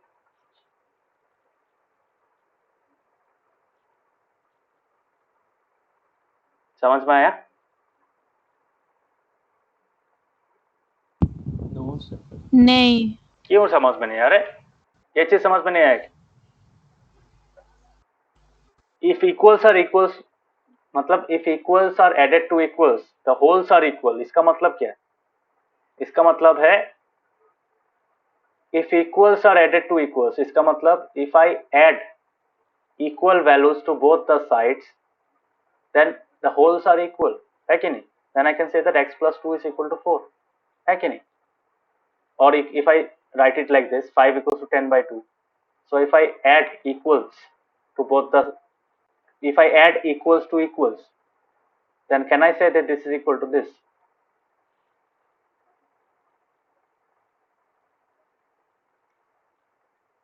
है कि नहीं? समझ में आया? हाँ। हाँ sir. Equals, these are equals, ठीक है। Equals are added to equals, that means equals are added to equals.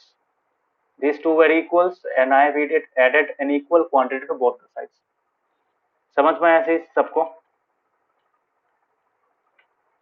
Yes sir. हाँ, तो these were some of the axioms that Euclid gave. If equals are subtracted from equals, the remainders are equal. Remainders मतलब जो difference होता है वो equal होता है, एक ही बात है ना। यहाँ पे हम लोग अगर 2 को अगर प्लस करने की जगह में हम माइनस कर देते हैं, कब क्या होता है? तो इसका मतलब है if equals are subtracted from equals, मतलब 5 और 10/2 इक्वल है, यहाँ से अगर मैं इक्वल क्वांटिटी सब्ट्रैक्ट करता हूँ तो ओवरऑल जो डिफरेंस होता है वो सेम रह जाए। समझ में आया? हाँ तो ये 3 पोस्टुलेट समझ में आया, नंबर 1, नंबर 2, नंबर 3।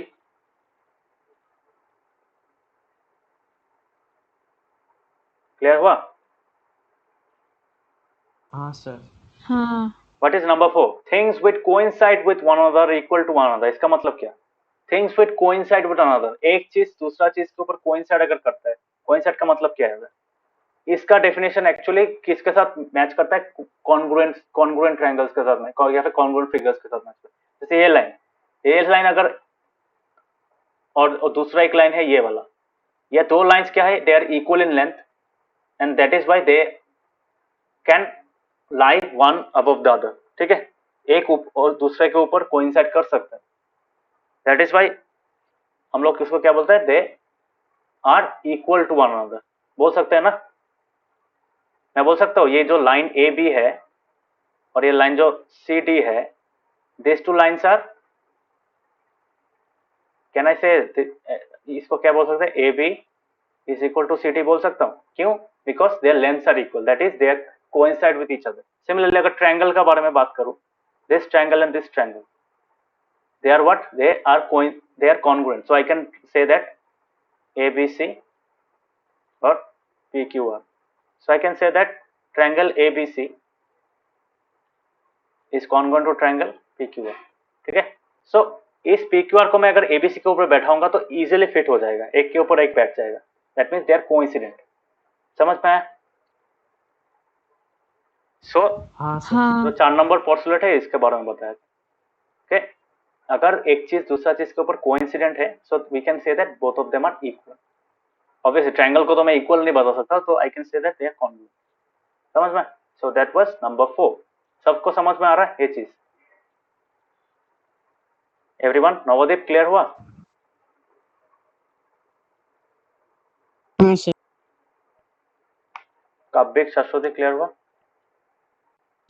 हाँ हाँ सर। ऋषिकेश क्या हुआ? समझ में आ रहा है?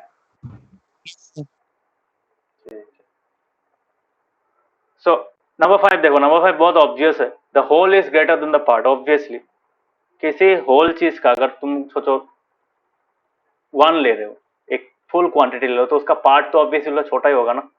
तो पूरा whole thing is always greater than the part. ये तो ऑब्वियस है ना, ये तो इंग्लिश का एक नॉर्मल लॉजिकल सेंटेंस है। समझ में आ रहा है ये चीज?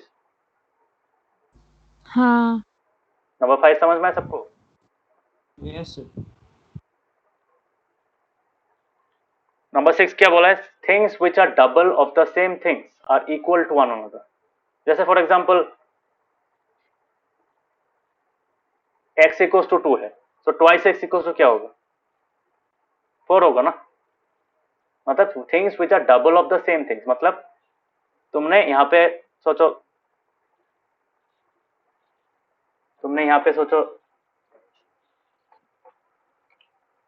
यू हैव टेकन 2 बॉक्सेस, तो ये 2 बॉक्सेस इक्वल है। ठीक है, तो इसका अगर डबल कर दोगे, if you stack 2 boxes here, यहाँ पे भी 2 बॉक्सेस ही हो जाएगा और ये दोनों सेम रहे, इक्वल हो जाएगा, है कि नहीं? तो डबल ऑफ सेम थिंग, एक ही चीज का अगर डबल करोगे, मेरे पास जो चीज है तुम्हारे पास भी सेम चीज है, हम लोग का जो आपस जो चीज है वो क्या हो गया? It has become double. So दो double quantities will also be equal, है कि नहीं? समझ में आया? हाँ हाँ सर। नंबर 7 में सेम चीज है, सिर्फ हाफ का बारे में बोला। If there are 2 things which are same और एक चीज को हाफ करते हो तो दूसरे का हाफ भी इक्वल होगा। ठीक है, सो क्लियर हुआ? These are the common notions. So these are some of the Euclid's axioms. तो एक्सियोम्स मतलब जो स्टेटमेंट है, तो बोल दिया कि हाँ तुमको ये ट्रू मानना पड़ेगा। I will not give any proof regarding this things, but these are universal truths. ठीक है, यूनिवर्सल ट्रूथ्स, तो those truths are to be considered true without any proof. समझ में आया? Yes sir. ठीक है, तो इस 7 Yes, प्रूफ के, sir. ये 7 एक्सियोम्स के बारे में लिखा हुआ है नीचे, थोड़ा पढ़ने की कोशिश करना। यहाँ पे मैंने ऑलरेडी बताया है ये चीज। सो अभी नेक्स्ट क्लास में हम लोग पोस्टुलेट्स और एक्सियम्स पढ़ेंगे, ठीक है। तो ओवरऑल समझ में आया, कॉन्सेप्ट समझ में आया चैप्टर का? हाँ हाँ सर। मतलब इस चैप्टर को थोड़ा सा यस मतलब सर। उटपटांग टाइप का चैप्टर है, क्योंकि ये देखो ये ऐसा टाइम का चैप्टर है कि तुम जब ज्योमेट्री स्टार्ट हुआ था तो उस हिसाब से पढ़ने का कोशिश करना पड़ेगा। यू हैव टू मतलब forget everything and you have to understand it like a normal person, ठीक है, जिसको कोई मैथ्स फैथ्स कुछ नहीं आता है। तो उस हिसाब से अपने आप को प्रिपेयर, माइंड को प्रिपेयर करके इस चैप्टर को समझना पड़ेगा। Okay, clear to everyone? Yes yes sir. Yes sir.